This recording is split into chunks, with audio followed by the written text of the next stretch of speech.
Welcome back to the Deep Dive. Today, we are not going to space. We aren't going back to ancient Rome.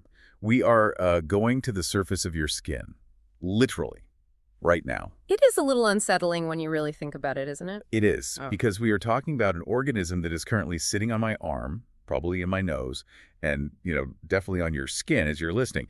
It's this creature with a distinct Jekyll and Hyde personality. That's a perfect way to put it. Most of the time, it's just a harmless passenger, hitching a ride. But when the conditions change, when that balance tips, it becomes this rapid, lethal killer. We are diving into Staphylococcus. Clusters of consequence is the phrase I keep coming back to, and it's so fitting. Staphylococcus is one of those topics that, it really defines medical microbiology. It's almost like a gatekeeper. A gatekeeper. How so? If you don't understand staph, you really can't understand infectious disease. It's the perfect prototype for how bacteria colonize, how they evade our defenses, and, how they destroy tissue. It does everything. And for anyone listening who is prepping for boards or exams or just trying to survive med school, this is extremely high-yield territory. We're relying heavily on Murray's Medical Microbiology, Chapter 18, and we're layering in some key details from Jaff's Chapter 13 to really round it out. Right. Murray gives us that fantastic structure, and Jowett's adds a bit of clinical flavor. So where do we even begin with something that is so ubiquitous? It's everywhere. We have to begin with the brand or, the identity of the organism.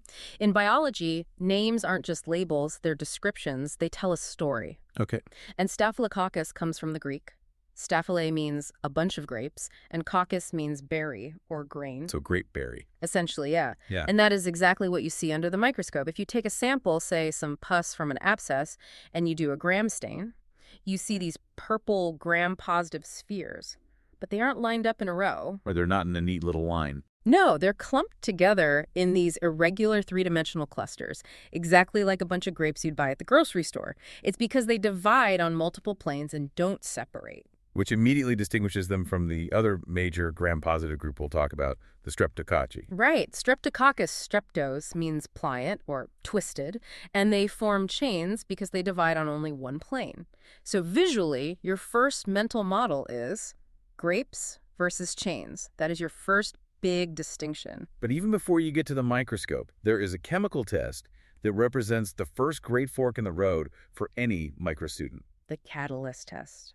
I feel like this is always presented as the magic trick of the lab. It's the bubble test. And it's incredibly simple, but just so vital. You take a colony of bacteria from an agar plate, and you drop some hydrogen peroxide on it, HO. And hydrogen peroxide is bad for bacteria. It's toxic. It's a reactive oxygen species. Our own immune cells, our neutrophils, actually use it to kill bugs they've ingested. It's a chemical weapon. So the bacteria needs a defense mechanism against our defenses. Exactly. Staphylococci produce an enzyme called catalase. And this enzyme's only job is to take that toxic hydrogen peroxide and break it down into harmless water and oxygen gas. And the oxygen gas makes the bubbles. It fizzes up, sometimes quite violently. If you see those bubbles, you can say with confidence, I am dealing with Staphylococcus. And if you drop the peroxide on the colony and it just sits there, no fizz, no bubbles. Then you are likely looking at Streptococcus or Enterococcus. They don't have that enzyme. So catalase positive. Bubbles means staph. Catalase negative, no bubbles, means strep. It is the first, most fundamental branching point. Okay, so bubbles equals staph. That's the first mental branch point. But staph isn't just one bug. There's the big one, the gold standard, Staphylococcus aureus, and then there's this whole other group. And that is really the mission of this deep dive. We need to build the mental model of Staphylococcus aureus. It is the most virulent, the most dangerous, and by far the most complex. Once we understand its armor and its weapons, we can look at the others, the coagulase-negative staphylococci, or colonise, and see how they differ. But S. aureus is the protagonist, or, maybe the antagonist of our story today. And it is a hardy antagonist, isn't it? Yeah. Murray makes a point of saying that unlike a lot of gram-negatives that dry out and die, like E. coli, which really needs a wet environment, staph is built like a tank. Oh, it's incredibly resilient, and you have to think about where it lives. Human skin. The skin is not a friendly place for most bacteria. It's dry, it's salty from sweat, and the top layer is constantly shedding. Right, it's a desert. It's a salty desert. And Staphylococcus has evolved to thrive there. It can survive on dry surfaces for long, long periods. Which explains why you can catch it from things like bed linens or gym equipment, what we call fomites. Precisely. It can also withstand heat up to 50 degrees Celsius for about half an hour, but that salt tolerance is the real key to its identity, especially in the lab. Speaking of salt, let's get into that. How we identify this in the lab. If I have a swab from a wound, how do I know if it's the dangerous aureus or just some harmless skin bacteria? Or something else entirely? Well, we use that salt tolerance against it. We use a special selective and differential plate called mannitol salt agar, or MSA. I remember these from the lab. They're this bright pink, almost Pepto-Bismol color before you grow anything on them? That's the phenol red pH indicator. But the salt in mannitol salt agar is a concentration of about 7.5% sodium chloride. That is very, very salty. For reference, the ocean is about 3.5% salt. So it's more than twice as salty as the ocean. Yes, and most bacteria like E. coli or strep, if you put them on that plate, they just shrivel up and die. Osmotic stress, they simply won't grow. But staph loves it. Staph grows happily, so if you see any growth on an MSA plate, you know you're dealing with a staph species. That's the selective part. It selects for staph. Okay, but now we need to know, is it the dangerous S. aureus, or is it a less harmful cousin like S. epidermidis? And that's where the mannitol comes in, the differential part. Mannitol is a sugar alcohol. S. aureus is capable of fermenting mannitol. When it eats that sugar, it produces acid as a byproduct. And that acid lowers the pH of the agar around the colony. Right. And what happens when you add acid to that phenol red pH indicator? It changes color. It turns from that bright pink to a vivid, unmistakable yellow. So if you see a yellow halo around the colonies on this super salty plate, you've pretty much identified Staphylococcus aureus. And if it grows, because it's staph, but the plate around it stays pink, then it's likely a coagulase-negative staph, like S. epidermidis. They can grow on the salt, but they can't ferment the mannitol. So no acid, no yellow color. It is a beautiful, clear distinction. Okay, so we have the catalase test bubbles mean staph, and the mannitol fermentation yellow on MSA means aureus. But there's one more great divide we need to cover, the coagulase test. The name coagulase-negative staph implies that S. aureus is coagulase positive. What is this test actually looking for? This is arguably the most clinically important test of all. Coagulase is an enzyme that S. aureus produces. It has a remarkable function. It binds to prothrombin in the host's plasma. This new complex, staphylothrombin, then acts like the host's own clotting factors. It converts fibrinogen, which is soluble and just floating around in your blood, into fibrin. Fibrin is the protein that makes clots, right? It's the mesh. Exactly. It's the mesh that stops bleeding. So essentially, S. aureus can build its own blood clots on demand. That sounds counterintuitive. Why would a bacteria want to clot the blood around itself? Wouldn't that trap it? Think of it less like a trap and more like a bunker or a shield. If S. aureus gets into a tissue and it triggers this clotting cascade, it coats itself in a layer of fibrin. To the immune system, fibrin looks like self. It looks like host tissue. So it's camouflage. It's camouflage, and it's a physical barrier. It walls off the infection from phagocytes, from neutrophils. This is the fundamental step in creating an abscess, a pocket of pus. The bacteria can replicate safely inside that fibrin wall. So in the lab, you just mix the bacteria with some plasma. You take some rabbit plasma in a test tube, inoculate it with the bacteria, and if it turns into a solid clot, it's coagulase positive, it's S. aureus. If it stays liquid, it's a colonise, a coagulase-negative staph. Okay, we've identified the suspect. We have a gram-positive, catalase-positive, coagulase-positive, gold-pigmented bug. Now let's talk about why it's so dangerous. This thing is like a medieval knight. It has layers of armor, and it carries a lot of weapons. Let's start with the defense, the armor. The structure of S. aureus is just a masterclass in defense. Let's start from the very outside and work our way in. First, many strains have a capsule. Capsule, so a polysaccharide coating. Exactly, a sugar coat. And most of the clinical isolate that cause serious disease have it. Serotypes 5 and 8 are the ones most commonly associated with human infections. The capsule is slippery. Its primary function is anti-phagocytic. Anti-phagocytic. Let's break that down. Phagocytes are the Pac-Men of our immune system, the neutrophils that are supposed to eat bacteria. Right.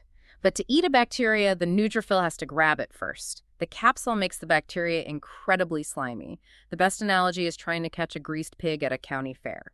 The neutrophils just slide right off. They can't get a good grip to engulf it. And underneath that, or sometimes extending from it, is the slime layer. You hear that term a lot. Is that different from the capsule? It is. The capsule is a more organized, structural, and tightly bound layer. The slime layer, or what we often call a biofilm, is a looser, water-soluble film. While the capsule helps avoid being eaten, the slime layer is all about adhesion, sticking to things. And this is a huge concept for the coagulase-negative staphs, too, isn't it? Like, if you have a patient with an IV catheter or an artificial hip. It is the defining virulence factor of Staphylococcus epidermidis, which we'll get to later. But S. aureus produces it too. Imagine a plastic catheter tube entering a vein. The bacteria use this slime to create a matrix, a sticky, protective web that binds them to that plastic surface. And once they're inside that web, that biofilm, antibiotics can't reach them. It is very, very difficult. The drugs physically cannot penetrate the slime matrix effectively. The bacteria inside also have a slower metabolic rate. It becomes a fortress. So, capsule for slipperiness, slime for stickiness. Moving inward, we hit the cell wall itself. Since it's gram-positive, we know it has a really thick peptidoglycan layer. Very thick. Multiple layers of cross-linked glycan chains. And in staph, this peptidoglycan isn't just a structural wall to prevent it from bursting. It actually has endotoxin-like activity. Wait, I thought endotoxin was a gram-negative thing, the lipopolysaccharide LPS? Strictly speaking, yes. The term endotoxin usually refers to LPS from the outer membrane of gram-negatives. But the peptidoglycan fragments from staph can trigger many of the same alarm bells in our body. Okay, so it mimics endotoxin. What does it do? It stimulates the release of endogenous pyrogens, like interleukin-1, from our macrophages. Pyrogens, Yeah. firemaker. Right. It's a signal to the hypothalamus to turn up the body's thermostat, causing fever. It also acts as a powerful chemoattractant for polymorphonuclear leukocytes, PMMs, those neutrophils again. This leads to that intense pus formation. So the wall itself calls in the troops. It calls in the troops, which then die fighting the bacteria, and their dead bodies are the main component of pus. When you think staph, you have to think pus, and that's largely because of the peptidoglycan. And woven into that peptidoglycan wall are teichoic acids. Yes, these are species-specific polymers. Think of them like little grappling hooks on the surface. They have an affinity for binding to fibronectin, which is a protein found all over our tissues, in the extracellular matrix. It's another way the bacteria can anchor itself to the host. But the real star of the show, the one that I feel like I see in every textbook and every exam question, is protein A. Protein A is fascinating. It is unique to S. aureus, and it's a game changer. Its mechanism is what I like to call a judo move against the immune system. Okay, let's unpack this, because this is a mechanism that really matters. Normally, an antibody, specifically IgG, is shaped like a Y.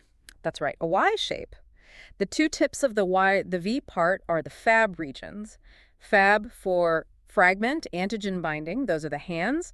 They are hypervariable and designed to grab one specific antigen on the surface of a bacterium. And the stem of the Y, the bottom stick. That is the FCC region for fragment, crystallizable, and that is the signal flag. When an antibody grabs a bacteria with its Fab hands, that FC tail sticks out. A neutrophil comes along, sees that FC tail, grabs it with an FC receptor, and eats the bacteria. That process is called opsonization. It's like putting a handle on a slippery object so you can pick it up. The perfect analogy. The antibody is the handle, the neutrophil has the hand to grab the handle. So normally, Fab hands grab bacteria, FC tail waves down the phagocyte. What does protein A do? Protein A is a protein on the surface of S. aureus. It reaches out and it binds the FC receptor of IgG. It binds the tail, the signal flag. It grabs the antibody by the tail. So it holds the antibody backward. Exactly. It completely flips the antibody around. So now the bacteria is coated in antibodies, but the specific Fab hands are facing out into empty space, grabbing nothing. And the FC tails, the all-important signal flags, are hidden, bound tightly against the bacterial wall by protein A. So the neutrophil comes along looking for a handle. And it sees nothing to grab. The handles are all facing the wrong way. It's a cloaking device made out of the host's own weapons. It effectively prevents opsonization and phagocytosis. That is diabolically clever. It is a brilliant survival strategy, and it's a very high-yield mechanism. If you see a question about preventing opsonization by binding the FC portion of IgG, the answer is always protein A. Okay, we've got the armor down, capsule, slime, a thick wall that calls for pus, and the incredible protein A. Now let's talk about adhesion more specifically. Murray mentions these things called MS grams, which sounds like a delicious breakfast pastry or maybe a rocket program, but I assume it's neither. Not quite. It stands for microbial surface components recognizing adhesive matrix molecules. That is a mouthful. It is, but the concept is simple. Velcro. Velcro. Think about the human body. We aren't just bags of water. We have a structural matrix. Collagen, fibrin, fibrinogen, fibronectin. These are the protein fibers that hold us together. Staph has evolved a whole toolkit of specific proteins, these MS grams that bind tightly to each of those host proteins. So it has a specific collagen hook and a fibrinogen hook. Exactly. Yeah. Clumping factor, which is actually a bound coagulase on the cell surface, binds to fibrinogen. There are distinct fibronectin binding proteins. This is why staph can establish itself almost anywhere. If it gets into the blood, it can stick to a damaged heart valve. If it gets into a bone, it sticks to the bone matrix. These MS grams anchor the bacteria to host tissue, allowing it to colonize and eventually invade. So it is attached, it has defended itself. Now it needs to attack. Let's look at the arsenal. But before we get to the specific toxins and enzymes, there's this really cool concept of regulation. The bacteria aren't just spewing toxins 257, are they? They seem to have a strategy. This is the agar-operon, and it illustrates one of my favorite biological concepts, quorum sensing. Quorum, like in a parliament. We need a quorum to vote. Exactly like that. It's head counting for bacteria. They are not just acting as individuals, they are a collective. The agar system, which stands for accessory gene regulator, allows the bacterial population to sense its own density. How on earth do they know how many of them there are? They secrete small signaling peptides into their environment called autoinducers. If there are only a few bacteria, the concentration of these peptides is very low. It just dissipates. Okay, so low density. What's the strategy then? Stealth mode. Colonization phase. When the population density is low, the agar system is off. In this state, the bacteria express adhesion proteins, the MS grams we just talked about. They focus on sticking, hiding, and building their numbers without antagonizing the immune system too much. But then the population grows. They divide and divide. And as they grow, the concentration of those signal peptides in the local environment rises. Once it hits a critical threshold, the quorum, these peptides bind to receptors that flip a switch in the agar system. And what happens when that switch is flipped? It's a dramatic change in strategy. It turns off the expression of the adhesion proteins. They don't need to stick anymore, they're established. And it turns on the secretion of toxins and enzymes, all the weapons. So the switch is from settle and hide to invade and destroy. That is the perfect metaphor. It's a stealth invasion that switches to scorched earth tactics once the army is big enough to win the fight. They release the cytotoxins to kill immune cells and the enzymes like hyaluronidase and proteases to digest tissue so they can spread. Let's talk about those weapons, the cytotoxins. These are membrane damagers, right? Yeah. They literally pop cells. Yes. S. aureus produces a whole cocktail of them. The alpha toxin is the prototype. It is a pore-forming toxin. A pore, you mean like a hole? A literal physical hole. The toxin is secreted as single protein monomers. These monomers float over to a host cell like a smooth muscle cell in a blood vessel or a red blood cell, and they assemble themselves into a ring on the cell surface. Then, this ring punches down through the membrane, forming a stable pore. So now the cell has a major leak. A massive leak. The cell's contents, like potassium, rush out, sodium and water rush in. The cell rapidly swells and bursts. Osmotic lysis. This is a major cause of tissue necrosis in a staph infection. Then there's beta toxin. Beta toxin is different. It's an enzyme, sphingomyelinase C. Whoa, hold on. Sphingomyelinase C. That's a mouthful. We're talking about lipids in the cell membrane here, right? We are. Sphingomyelin is a key phospholipid found in cell membranes, particularly in nerve cells and red blood cells. It provides structure and stability. This toxin is an enzyme, a lipase, that specifically chews up that lipid. So it's dissolving the cell skin from the outside. Effectively, yes. It degrades the membrane phospholipids, making the membrane unstable and causing the cell to fall apart. It's also called hot-cold hemolysin because its activity is enhanced by cold temperatures. And the delta toxin. Delta toxin acts more like a non-specific detergent. It's a small peptide that disrupts the membrane structure indiscriminately, kind of like soap breaking up grease. But then we have the gamma toxin and the PV-leukocidin. PVL. I feel like PVL gets a lot of press, especially with MRSA. PVL, or Pantin-Valentine leukocidin, is a crucial one to understand, especially clinically. It's a bicomponent toxin. It needs two different protein components that come together on the cell surface to work. But what makes it so special is its target. It specifically targets neutrophils and macrophages. It targets the soldiers. The very cells sent to kill the infection. PVL punches holes in them, much like alpha toxin, and kills them. And this is strongly associated with the really nasty stuff, particularly community-acquired MRSA. Right, the strains that cause those terrible skin infections in healthy people. Yes. PVL is the toxin linked to severe necrotizing skin infections, those things that look like spider bites but are actually MRSA. And even scarier, it's associated with a severe necrotizing pneumonia. We'll get to the pneumonia later, but the idea is that it's killing the white blood cells inside the lung, and when they die, all their own digestive enzymes spill out and just dissolve the lung tissue. That's exactly what happens. It turns the lung into a necrotic, bloody slurry. If you have a young, otherwise healthy patient with a rapidly progressing cavitating pneumonia, you have to be thinking about PVL-positive S. aureus. That's terrifying. But staph doesn't just destroy cells directly. It can also cause chaos in the immune system. We need to talk about superantigens. This sounds like something from a comic book. Superantigen is a technical term, but the effect is so dramatic that it fits. To understand it, you have to quickly review normal antigen presentation. Okay, let's do a quick immunology refresher. Normally, you have an antigen-presenting cell, a macrophage, for instance. It eats a germ, chops it up into little pieces, and holds out one specific piece of it, the antigen, in a special groove on its surface. The MHC class II molecule. Right. It's like holding a very specific key in a very specific lock. A T cell comes along. The P cell has a receptor, the T cell receptor. And if that T cell's receptor is the one that fits that specific antigen key and only that one, the T cell activates. And this is an incredibly specific system. Extremely specific. The macrophage is saying, I found this one piece of flu virus A, strain H1N1. Only the tiny fraction of T cells that know how to fight that specific virus will activate. In a normal infection, maybe 0.001% to 0.01% of your total T cells get turned on. It's a precision military strike. Enter the superantigen. The superantigen completely breaks the rules. It doesn't fit in the antigen binding groove. Instead, it acts like a bridge. It binds to the outside of the MHC class II molecule on the macrophage and to the outside of the T cell receptor on a region called the V-beta chain. So it's not a key in a lock. It's like grabbing the macrophage and the T cell and forcing them together, whether they match or not. It hotwires the connection. It bypasses the need for specificity. So it's not activating 0.01% of T cells. It non-specifically activates up to 20% of the body's entire T cell population at once. 20%, that's thousands of times more. It is a massive, unregulated, catastrophic activation. Pulling the fire alarm is too small an analogy. It's like setting the whole city's fire alarms off at once. These activated T cells release a massive flood of cytokines interleukin-1, TNF-alpha. This cytokine storm is what causes the clinical syndrome. And what does that cytokine storm do to the body?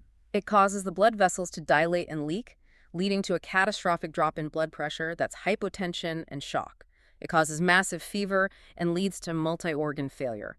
That is the mechanism of toxic shock syndrome. Let's look at the specific toxins that act this way. First, the exfoliative toxins, ETA and ETB. Right, exfoliative toxins A and B. These are interesting because they are superantigens, but they also have a very specific enzymatic activity. They are serine proteases, and their target is a protein in the skin called desmoglein-1. Desmoglein, that sounds like glue. Desmo for desmosome, the things that hold cells together. That is exactly what it is. It's a cell adhesion molecule in the skin, specifically in the stratum granulosum, which is one of the upper layers of the epidermis. It's the glue holding those skin cells to each other. This toxin acts like a pair of scissors, and it specifically splits desmoglein-1. And if you dissolve the glue, the skin falls apart. The top layer peels off in sheets. This causes the disease Staphylococcus scalded skin syndrome, or SSS. It looks like a severe burn, but it's chemically induced by this toxin. And then we have the enterotoxins. Entero means gut. These are for food poisoning. Right. There are many types, A through X, but enterotoxin A is the big one for food poisoning. These are also superantigens, but their main effect in food poisoning is local. They stimulate mast cells in the gut.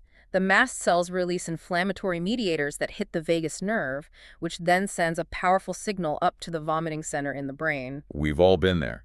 But these toxins are famously tough, right? They are incredibly stable. They can resist boiling at 100 degrees Celsius for 30 minutes. They are also acid stable, so your stomach acid doesn't touch them. So if the bacteria grew in the potato salad at the picnic and made the toxin, and then I took the leftovers home and microwaved them, you might kill the bacteria, but the toxin is still there, perfectly intact. You eat it, and a few hours later, you get sick.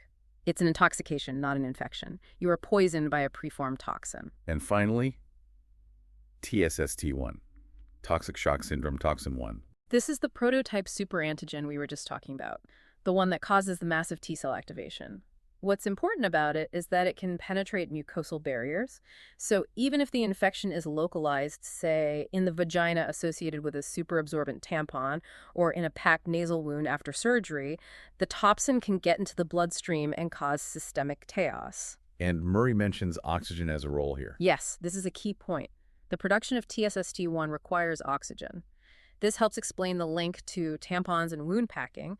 You are introducing an object that traps air in an environment that is usually anaerobic, which allows the S. aureus that might be present to switch on its toxin factory. Okay, we built the prototype, we know the armor, we know the weapons. Now let's look at the destruction they cause. We can divide the clinical diseases into two main buckets: the toxin-mediated syndromes, where the toxin is the main problem, and the suppurative infections, where the bacteria are actively invading and making pus. Right. And the key thing to remember with the toxin-mediated diseases is that the bacteria might not even be present at the site of the symptom. Let's start with staphylococcal scalded skin syndrome, SSSS. Who gets this? Primarily neonates and young children. There are two reasons for this. First, their kidneys aren't fully developed yet, so they can't clear the toxin from their blood effectively.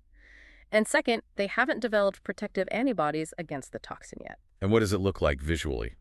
It often starts with perioral erythema, a subtle redness around the mouth, which then spreads to the whole body. Then you get large, fragile bullae, or blisters. The classic clinical sign, the one everyone learns for exams, is a positive Nikolsky sign. Describe that for us. If you apply gentle pressure to the skin or rub it lightly, the top layer of the epidermis wrinkles and slides right off, leaving a moist, red base. It just slips away from the layer underneath. It's quite horrifying to see on a baby. Now here's the key question. If I take a sterile needle, draw up some of that blister fluid, and send it to the lab for culture, what grows? Nothing. It is sterile. That is the crucial point, isn't it? It is the defining point. The bacteria are not in the skin. They are usually colonized in the nose or in the umbilical stump.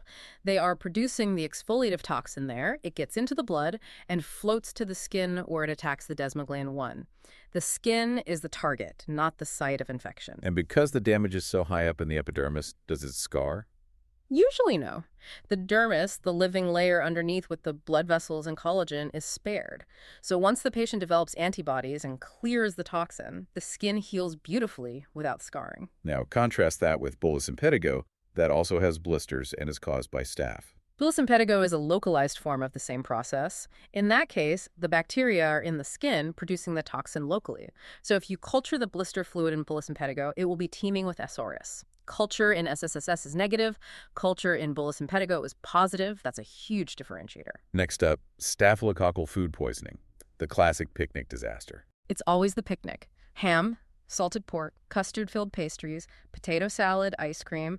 These are foods that require handling, which introduces the bacteria from someone's skin and are often left out at room temperature for hours. And staph loves the high salt content in something like ham. It outcompetes other organisms, it grows happily, and as it reaches that quorum, it starts spewing out the enterotoxin into the food. Then you come along and eat the preformed toxin. What is the typical timeline? Very fast. You eat the contaminated food at noon. You are violently ill by 4:00 p.m. The onset is rapid, usually between 2 and 6 hours. And it is violent, severe projectile vomiting is the hallmark, often with diarrhea and abdominal cramps, but crucially, Let me guess, no fever. usually no fever. Because it's a toxin acting directly on the gut and the vomiting center in the brain, it's not an active bacterial invasion that would trigger a systemic inflammatory response and fever. And it's short-lived. Yes, usually resolves completely in less than 24 hours. You feel like you're dying, but you just have to survive the dehydration and it passes. Then we have toxic shock syndrome, TSS. We talked about the mechanism, the superantigen storm. What does the patient look like when they present? It is an abrupt, dramatic onset. High fever, profound hypotension. That's shock. Their blood pressure just drops through the floor. And a diffuse macular erythematous rash. It's often described as looking like a sunburn. Exactly. A sunburn that covers the whole body, including the palms and soles. And it's not just a skin-deep problem. It involves multiple organ systems. You can see kidney failure, confusion from CNS effects, liver issues. A classic late sign occurring 1 to 2 weeks after the acute illness is desquamation. desquamation. The skin on the palms of the hands and the soles of the feet just peels off in sheets. It's a delayed consequence of that initial massive inflammation. So the triad is fever, shock, and a sunburn rash. Think TSS. Correct. And remember, while we classically associate it with menstruation and tampons from the outbreaks in the 80s, about half of all cases now are non-menstrual. It can be from infected surgical wounds, nasal packing after nose surgery, anywhere you have staph growing in an oxygen-rich environment. All right, those are the toxin syndromes. Now let's move to the suppurative infections. The pus producers. Staph causes a whole spectrum of skin infections. It does. It can range from very mild to very severe. You have impetigo, those honey-crusted lesions, often on the face of children. Then you have folliculitis, a simple infection of a single hair follicle. If it's on the eyelid, we call it a sty. And if that gets bigger and deeper? It becomes a furuncle, a boil. This is a painful, firm nodule with a central core of dead necrotic tissue. And if you have a bunch of boils that merge together under the skin? That's a carbuncle. This is a much more serious deep infection. It extends down into the subcutaneous fat. You see multiple sinus tracts draining pus to the surface. And unlike a simple boil, a patient with a carbuncle is systemically ill. They have fever, chills. It's a sign the infection is spreading. Moving deeper into the body. Bacteraemia. Staph in the blood. Staph in the blood is a true medical emergency. The source can be a skin infection, a contaminated IV line, or sometimes the source is never found. But once it's in the blood, it can seed infection anywhere in the body. And one of the most dangerous places it seeds is the heart. Endocarditis. S. aureus is a leading cause of infective endocarditis. And unlike some other bugs that might cause a slow, smoldering subacute course, S. aureus endocarditis is acute and fulminant. It is aggressive. It destroys heart valves rapidly. The mortality rate is very high, around 50%. That's the specific classic association with intravenous drug users, right? Yes. And you have to think about the anatomy to understand why.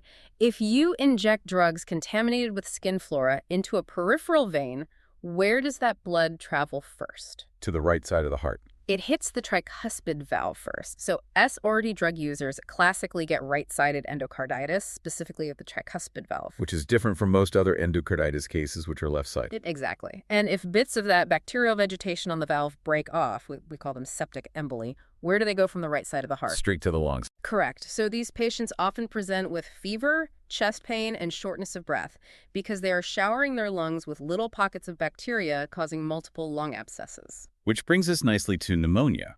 Staph isn't the most common cause of pneumonia, but it has a very specific niche. It does. It can be from aspiration or it can be hematogenous from that endocarditis we just discussed. But the classic board scenario is post-viral pneumonia. The patient had a bad case of the flu, started to get better for a few days, and then suddenly crashed with a high fever and productive cough. Exactly. Influenza virus damages the respiratory epithelium. It strips away the protective cilia. S. aureus, which may have just been colonizing the nose, takes advantage of that breach in the defenses. It invades and causes a severe necrotizing pneumonia. On a chest x-ray, you might see cavitation holes in the lung and empyema, which is a collection of pus filling the pleural space around the lung. Last systemic infection. Osteomyelitis, infection of the bone. In children, this is usually from hematogenous spread. The bacteria are floating in the blood and get lodged in the metaphysis of long bones, like the tibia or the femur. Why the metaphysis specifically? Because in growing children, the blood supply in the metaphysis has these sharp, hairpin-turn vascular loops where blood flow becomes very sluggish. It's a perfect little eddy for bacteria to settle out of the bloodstream and start an infection. And what about in adults? In adults, it's more often vertebral osteomyelitis, often spread from a nearby soft tissue infection or bacteremia. Patients present with intense, localized back pain and fever. You can also see a Brody abscess, which is a chronic, walled-off focus of infection inside the bone, usually seen in adults who had a childhood infection that was never fully cleared. Okay, that covers the heavyweight champion, S. aureus. But we can't ignore the others. The coagulase-negative staphylococci, colonise. They're often dismissed as simple contaminants in blood cultures, but they can be real pathogens. They are the ultimate opportunists. They generally aren't as aggressive or weaponized as aureus, but you give them a plastic surface, and they are formidable. Let's talk about the big three, S. epidermidis, S. saprophyticus, and the imposter, S. ligdinensis. Staphylococcus epidermidis is the most common. It lives on everyone's skin. You can't get rid of it. But its pathogenic niche is foreign bodies, prosthetic heart valves, artificial hips and knees, IV catheters, CNS shunts. And its weapon is slime. Biofilm. Exactly. Oh, Its yeah. main virulence factor is its ability to produce that slime layer that coats the plastic. This makes it incredibly difficult to treat with antibiotics because the drugs just can't penetrate the biofilm. Often you can't cure the infection unless you surgically remove the infected device. Next up, Staphylococcus epiphyticus. This one has a very specific demographic and disease. It is a major cause of urinary tract infections, or UTIs, specifically in young, sexually active women. It's often called honeymoon cystitis. So a young woman presents with dysuria, and the urine culture grows gram-positive coccus in clusters. You have to think S. saprophyticus. There's a classic differentiation test here using the antibiotic novobiocin. You place a small papal disc with novobiocin on the agar plate. How does that work? S. epidermidis is sensitive to novobiocin. It won't grow near the disc. S. saprophyticus is characteristically resistant. The mnemonic is saprophyticus is resistant. It grows right up to the end of the disc. Finally, Staphylococcus legionensis, the imposter. This one is important to know because it breaks the rules. It is a coagulase-negative staph, but it behaves clinically much more like S. aureus. It is far more virulent than S. epi. It can cause a very aggressive native valve endocarditis. So if a lab reports a coag-negative staph from the blood of a patient with severe endocarditis, you can't just dismiss it. It might be S. legionensis. Exactly. It's the wolf in sheep's clothing among the colonise. It requires aggressive treatment, just like S. aureus. We need to spend some serious time now on antimicrobial resistance. This isn't just a footnote. This is the defining struggle of modern medicine when it comes to staph. It's a chess match that has been going on since the 1940s. It really is. It's evolution playing out in real time on our hospital wards. Let's walk through the timeline. Move 1, the human move. In the early 1940s, we introduced penicillin G. It's a miracle drug. It kills staph incredibly effectively. It worked by binding to the penicillin binding proteins, or PBPs. These are the bacterial enzymes that build the peptidoglycan cell wall. Penicillin gums up the works, stops construction, and the bacteria falls apart. But staph countered. Move 1, the bacterial response. Almost immediately. By the 1950s, many strains had evolved to produce an enzyme called penicillinase, which is a type of beta-lactamase. And how did that work? Mechanistically. Penicillin and related antibiotics have a specific chemical structure at their core called a beta-lactam ring. It's a four-membered square ring. That ring is the warhead. Penicillinase is an enzyme that acts like a pair of scissors. It finds that ring and snips it open. So it disarms the bomb before it can go off. Exactly. It hydrolyzes the ring, and the penicillin molecule is completely inactivated. Today, over 90% of S. aureus strains produce penicillinase. Penicillin G is essentially useless against staph now. So medicine made move 2. We engineered penicillinase-resistant penicillins, drugs like methicillin, nafcillin, and oxacillin. The strategy here was structural engineering. Chemists added bulky side chains to the penicillin molecule right next to the beta-lactam ring. Like putting a big armored shield around the ring. That's a perfect way to think of it. The side chains were so big that the bacterial enzyme, the penicillinase, physically couldn't get close enough to the ring to cut it. It was steric hindrance. It blocked the scissors. And for a while, that worked. But then staph countered with its most famous move, move 3, MRSA, methicillin-resistant S. aureus. This was a completely different and much more ingenious genetic move. Staph didn't just make a better enzyme, it changed the target entirely. It acquired a new gene called the MECA gene. Where did it get this gene from? It's thought to have come from another staph species. It's carried on a mobile genetic element called the SCC-MET cassette, which allows it to be transferred between bacteria. This gene codes for a brand new protein, PBP2A. PBP2A. Okay, explain this. The normal PBPs are the bricklayers building the wall. Methicillin binds to them and stops them. Correct. But PBP2A is a mutated bricklayer. It has a shape that has a very, very low affinity for methicillin, nafcillin, any of those beta-lactam drugs. The drugs try to bind, and they just bounce right off. So the bacteria can just keep on building its wall even when the antibiotic is present. Exactly. PBP2A takes over the job of wall synthesis. And because the drug can't bind to the target, it can't kill the bacteria, this one gene confers resistance to all beta-lactams. Penicillin, cephalosporins, carbapenems, none of them bind effectively to PBP2A. That is a massive blow. So we had to escalate. Move 4. The human response was vancomycin. The drug of last resort, historically, vancomycin is a glycopeptide. It's a huge, complex molecule. It works by a completely different mechanism. It doesn't bind to the PBP enzyme. It binds to the bricks themselves. The D-alla-D-alla terminals of the peptidoglycan precursors. Yes, the little peptide chains that will be cross-linked end into amino acids, D-alanine, D-alanine. Vancomycin acts like a big baseball glove that wraps itself around those two amino acids. So the brick layer, the PDP, can't grab the brick because the vancomycin glove is in the way. Exactly. It physically blocks the transpeptidation step. It prevents cross-linking. But of course, staph is starting to counter that too. Move 5. We are now seeing VISA and VRSA. VISA stands for vancomycin intermediate S aureus. This isn't about a new gene, it's a physiological change. The bacteria respond to vancomycin by simply building a cell wall that is incredibly thick and disorganized. So it just absorbs the antibiotic. It acts like a sponge. The vancomycin molecules get trapped in the outer layers of this thick, gooey wall and never make it down to the inner membrane where the new wall is actually being built. It clogs the filter with decoys. And the scarier one, VRSA, vancomycin-resistant S. aureus. This is the nightmare scenario. Here, the bacterium has acquired a set of genes, the Van A operon from Enterococcus species, VRE. This gene cluster actually changes the chemistry of the bricks. It changes the D-alla-D-alla. It changes the terminal amino acid from D-alanine to D-lactate. So now the peptide chain ends in D-alla-D-lac. And the vancomycin glove. The vancomycin glove is perfectly designed to grab D-alla-D-alla. It cannot grab D-alla-D-lac. It has 1,000-fold lower affinity. The glove doesn't fit. This confers high-level total resistance. That is terrifying. So what is our treatment strategy now? If we have a patient with a serious staph infection, what do we do? Well, context is everything. For a simple, localized skin abscess, often the best treatment isn't antibiotics at all. It's incision and drainage, IND. You cut it open, you let the pus out. That is curative in many cases. But for systemic infections, bacteraemia, endocarditis? You have to assume it's MRSA until proven otherwise, especially in a hospital setting. So we start empirically with vancomycin, or newer drugs like daptomycin or linezolid. But what if the lab culture comes back and the sensitivity report says, hey, this is MSSA. It is methicillin sensitive. Then you must switch. This is a critical point. You stop the vancomycin and you switch to a beta-lactam, like nafcillin or oxacillin or the cephalosporin cefazolin. Why switch?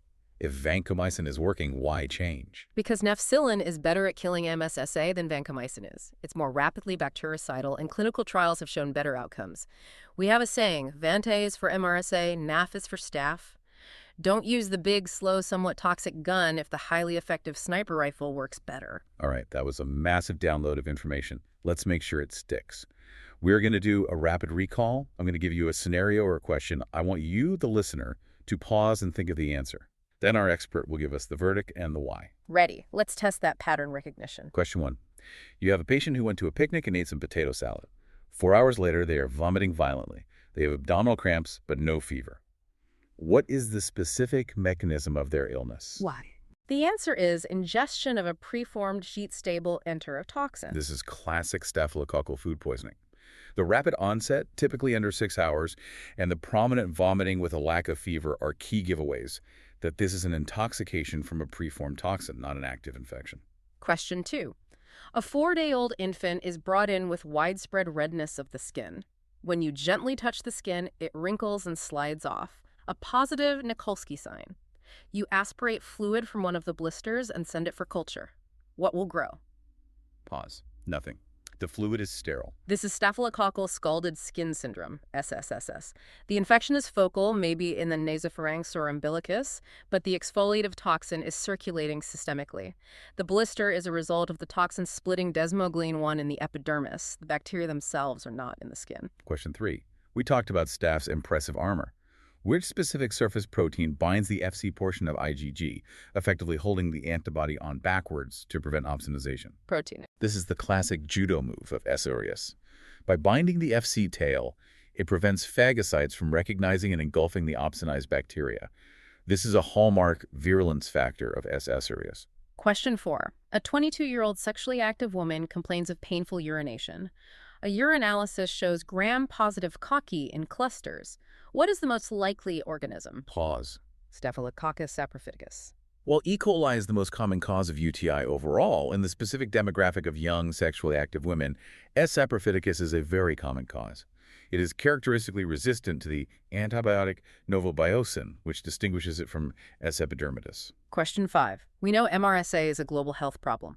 What is the specific genetic element that confers methicillin resistance in S. aureus? Pause. The MECA gene, which encodes for PBP2A. This gene codes for a modified penicillin-binding protein, PBP2A, that has a very low affinity for all beta-lactam antibiotics. This allows the bacterium to continue building its cell wall even in the presence of these drugs. Question 6.